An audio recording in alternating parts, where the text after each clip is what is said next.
রাস্তা পানীয় জলের বেহাল অবস্থা। ভোটের প্রচারে গিয়ে গ্রামবাসীদের মুখে শুনে মেজাজ হারালেন পান্ডুয়ার তৃণমূল প্রার্থী। বললেন, অভাব অভিযোগ শুনতে এসেছি। পান্ডুয়ার হরাল দাসপুর পঞ্চায়েতের দাদসর গ্রামে প্রচারে যান তৃণমূল প্রার্থী সমীর চক্রবর্তী। সেই সময় গ্রামের কিছু বাসিন্দা প্রার্থীকে সামনে পেয়ে ক্ষোভ উগরে দেন। বাসিন্দাদের অভিযোগ, গ্রামের 50 মিটার রাস্তার কাজ হয়নি, অথচ দেখা যাচ্ছে খাতায় কলমে কাজ হয়ে গিয়েছে। বর্ষা এলে 1 হাঁটু করে জল জমে যায়, হাঁটাচলা করা যায় না। নিকাশি না থাকায় বাড়িতে জল জমে যায়। পানীয় জলের সমস্যা রয়েছে। দিনে 3 বার জল দেয়, কিন্তু সেটাও বন্ধ ছিল। ভোটের কয়েকদিন আগে থেকে কল দিয়ে জল বেরোচ্ছে। প্রার্থীকে কাছে পেয়ে আমরা সেটা জানিয়ে দিয়েছি। ভোটে জিততেই তিনি রাস্তা করে দেবেন বলে জানিয়েছেন গ্রামবাসীদের। স্যার, হরলদাসপুর অঞ্চলে বিভিন্ন গ্রামে গ্রামে প্রচার করলে কেমন সাড়া পাচ্ছে? অভূতপূর্ব সাড়া। আপনিও তো সকাল থেকে থাকছেন, আপনি তো দেখতে পাচ্ছেন মানুষ বেরিয়ে আসছে। মানুষ এই প্রখর রৌদ্রে, প্রখর গরমে মানুষ যেভাবে সাদরে আশীর্বাদ জানাচ্ছেন, শুভেচ্ছা জানাচ্ছেন, আমি আন্তরিকভাবে কৃতজ্ঞ হরলদাসপুর মানুষের কাছে। হরলদাসপুর অঞ্চলের দাসসা গ্রামে আপনাকে ধরে কিছু গ্রামবাসীর কিছু একটা অংশ বিক্ষোভ দেখালেন। কোনো বিক্ষোভ দেখায়নি, ভুল ধারণা। আপনি তো সঙ্গে ছিলেন, কেউ বিক্ষোভ দেখায়নি। কোথাও একটা রাস্তার সমস্যা তারা বলবে না, এটা খুব স্বাভাবিক। সেটা কি বিক্ষোভ হলো নাকি? মানুষের অভাব অভিযোগও তো শুনতে বেরিয়েছি। আর তাদের অভাব অভিযোগটা যদি না জানি, আমি যদি মানুষের আশীর্বাদ নিয়ে নির্বাচিত হই, আমি তো এই জিনিসগুলো দেখছি এখানে কি কি প্রয়োজন। যেমন কোথাও জলের সমস্যা আছে, কোথাও একটু রাস্তা কোথাও ভাঙা আছে, অল্প একটুই ভাঙা, কিন্তু আমি দেখেছি সেটা।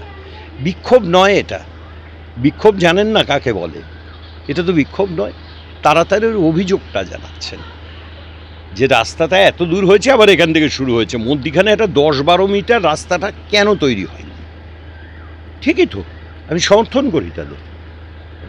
প্রধান উপপ্রধানকে ডেকে নিয়ে আপনি প্রতিশ্রুতি দেওয়া করেন একটা? না, 100%। তার কারণ হচ্ছে গ্রামে তো তারা নির্বাচিত, এবং কেউ প্রধান হয়েছেন, কেউ উপপ্রধান হয়েছেন, কেউ অন্য কর্মকর্তা আছেন। জল, আলো, রাস্তা, ড্রেন গ্রামের, এগুলো তো প্রধান উপপ্রধান পঞ্চায়েতদের কাজ, এবং তাদের অভিভাবক হিসেবে আমি সেটার উপর নজরদারি করব। আমি এইটুকুই বলতে পারি। দেখুন, মানুষ শেষ কথা বলে, সুতরাং ওনারা আবদারের সুরে এটা আমার কাছে বলেছেন। ওরা তৃণমূলের সমর্থক, এটা তো ওনাদের সঙ্গে কথা বলেই বুঝতে পেরেছি, আপনারাও বুঝতে পারছেন। বলুন, এবং এটা কোনো অংশে মানে কোনোভাবেই এটা বিক্ষোভ বলা যায় না। বিক্ষোভ অন্য জিনিস। বিক্ষোভ আপনাকে ঢুকতে দেবে না, আপনাকে ঘিরে ধরে প্রতিবাদ জানাবে। তারা কি করেছেন, মহিলারা আমায় নিয়ে গিয়ে দেখিয়েছেন যে স্যার আমাদের রাস্তাটা দেখুন। তো সেটা বিক্ষোভ হয়? সেটা তো মানুষের দুঃখের কথা, মানুষের দুর্দশার কথা তারা দেখিয়েছেন। এবং সেটা যারা সেটা প্রকৃতভাবে তার প্রতিকার করতে পারেন, সেই গ্রাম প্রধান এবং উপপ্রধানকে আমি ডেকে পাঠিয়েছি। তাদের নিয়ে আমি কথা বলেছি। দরকার হলে নির্বাচনের পরে আমি যদি নির্বাচিত হই, বিডিও কাজ অবধি যাব এবং এই সমস্যার সমাধান করব। এটা কোনো সমস্যাই নয়, এটা মানে অবিলম্বে সমাধান করা যায়। দেশের প্রধানমন্ত্রী হচ্ছে প্রথম দফা ভোটে তৃণমূল কোনো খাতায় খুলতে পারবে না, কি বলবো? ওটা দেশের প্রধানমন্ত্রীও লেখাপড়া করেননি, উনি জানেন না। আমি সম্মান জানিয়ে বলছি, উনি আমারও প্রধানমন্ত্রী। তিনি A+B² ফর্মুলা জানেন না। তার সম্বন্ধে অঙ্ক তিনি শূন্য অঙ্কে।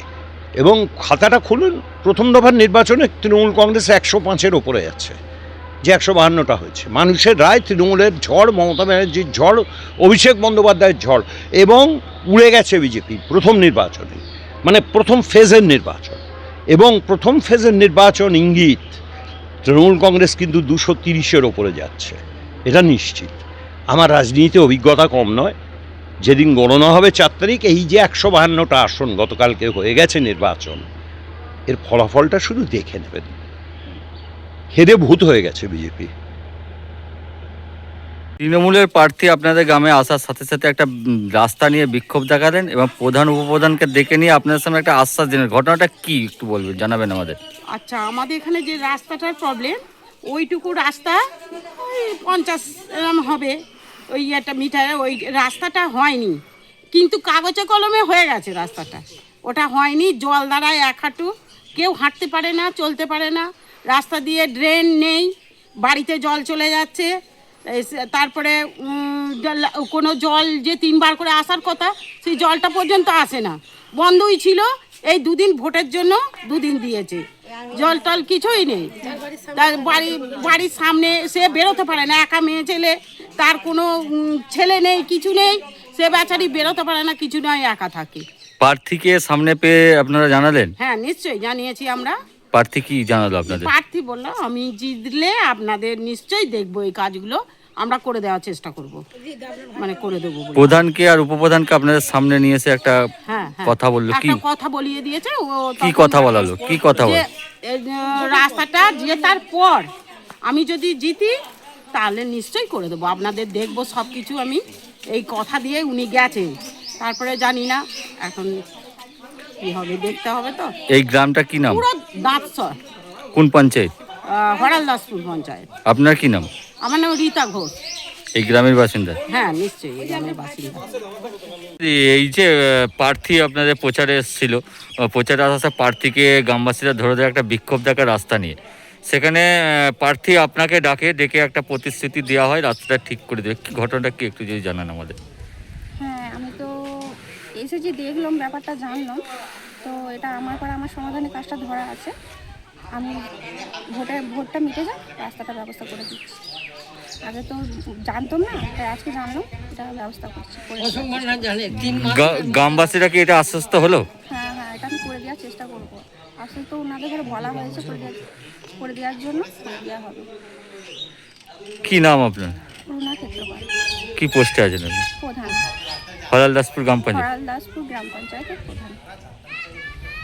অঞ্চলে দাঁতসারা বলে একটা গ্রাম আছে, যেখানে তৃণমূল প্রার্থী যাওয়ার সাথে সাথে গ্রামের মহিলারা রাস্তা জল নিয়ে বিক্ষোভ দেখায়, অভিযোগ জানায়, সঙ্গে সঙ্গে প্রার্থী প্রধানকে দেখে প্রতিশ্রুতি দেওয়া করায় যে কবে রাস্তাটা করবেন, কি বলবেন এই নিয়ে, যেখানে তারা বলে উন্নয়ন রাস্তায় দাঁড়িয়ে আছে। গোটা পান্ডুয়া ব্লকের রাস্তা, গোটা পান্ডুয়া ব্লকের পানীয় জল, গোটা পান্ডুয়া ব্লকের জল নিকাশি ব্যবস্থা সবটার হাল খারাপ। মানুষ আর তৃণমূলকে বিশ্বাস করে না। 15 বছর ধরে এরা কিছু করেনি, কাটমানি দুর্নীতি ছাড়া। মানুষকে আর প্রতিশ্রুতি দিলে মানুষ আর বিশ্বাস করছে না তৃণমূলকে। মানুষ আবার পান্ডুয়ার ঐতিহ্য লাল ঝান্ডাকে ফিরিয়ে আনছে। তাদের ভরসা আছে, আস্থা আছে যে লাল ঝান্ডা এসে তাদের পানীয় জলের ব্যবস্থা করবে, তাদের রাস্তাঘাটের ব্যবস্থা করবে, তাদের সমস্ত সমস্যার সমাধান করার লড়াইয়ে লাল ঝান্ডাই থাকবে, এটা তাদের বিশ্বাস আছে। তাই তারা আবার লাল ঝান্ডাকেই আনবে, আর তৃণমূলকে বিশ্বাস করছে না। তাদের নেতারা বারবার বলে উন্নয়ন রাস্তায় দাঁড়িয়ে আছে, উন্নয়ন নিরপেক্ষে ভোট হবে, সেই উন্নয়ন নিয়ে আজকে রোষের মুখে পড়তে হলো প্রার্থীকে। এই তো হাল তৃণমূলের। তৃণমূল যদি উন্নয়ন করে থাকতো তাহলে প্রার্থীকে রোষের মুখে পড়তে হতো। শুধু দাঁতসরে হচ্ছে না, পান্ডুয়া থানার রোশনা গ্রামে, বেলুন ধামাসিন পঞ্চায়েতের পান্ডুয়া থানার তারাজল দাঁতসর গ্রামে ঘটেছে, পান্ডুয়া থানার রামেশ্বরপুর গোপালনগর পঞ্চায়েতের আইমা আলাসিন গ্রামে, সব জায়গাতে তৃণমূল প্রার্থী গেলেই বিক্ষোভ হচ্ছে যে পানীয় জল নেই, রাস্তা নেই। এলাকায় তৃণমূলের নেতারা দুর্নীতি করেছে, আবাস যোজনার টাকায় ঘর পায়নি গরিব মানুষ, এ নিয়ে মুহুর্মুহু অভিযোগ। তাই তৃণমূলের প্রার্থীর উচিত এসব ছেড়ে দেওয়া এখন থেকেই, কাস্তে হাতুড়ি তাড়াতে মানুষ ভোট দিক। দেখুন, এই হরলদাসপুরে যে বিষয়টা আমিও আগে দেখেছি, যে তৃণমূলের যে পঞ্চায়েতগুলো আছে, এই পঞ্চায়েতগুলো যে চোরে বাসা বেঁধেছে, এটা আমরা জানি। এটা সবাই জানে যে কোনো জিনিস যদি কাজ শুরু হয়, পঞ্চায়েতে আগে কন্ট্রাক্টরের সঙ্গে আগে কন্ট্যাক্ট করে নেয় যে কত টাকা তারা দেবে, তারপরে রাস্তা হবে। তো সেক্ষেত্রে দেখা যায় কি যে পার্সেন্টেজ একটা ভাগাভাগি হয়। আর এক্ষেত্রে দেখা যায় প্রতিটা জায়গায়, প্রতিটা গ্রামে, শুধু হরলদাসপুর কেন, প্রতিটা গ্রামে রাস্তাঘাট একদম অকেজো। এমনকি জল যাকে বলে, জল তো নেই বললে চলেই, গ্রামে গ্রামে জলের সমস্যা। তৃণমূল অ্যাকচুয়ালি কাজটা করেছে কি এই বাংলায়, বলছে আমরা 100% কাজ হয়ে গেছে। আমি চাইছি মমতা ব্যানার্জিকে এই হরলদাসপুরে একবার ঢুকানো হোক, এবং শুধু হরলদাসপুর না, পুরো পান্ডুয়া বিধানসভায় মমতা ব্যানার্জিকে ঢুকানো হোক যে তার ভাইয়েরা কি করেছে পান্ডুয়াটাকে পুরো একদম শেষ করে দিয়েছে, সোনার সেই পান্ডুয়াটা। আজকে রাজনীতি করছে, মানুষের সঙ্গে রাজনীতি করছে।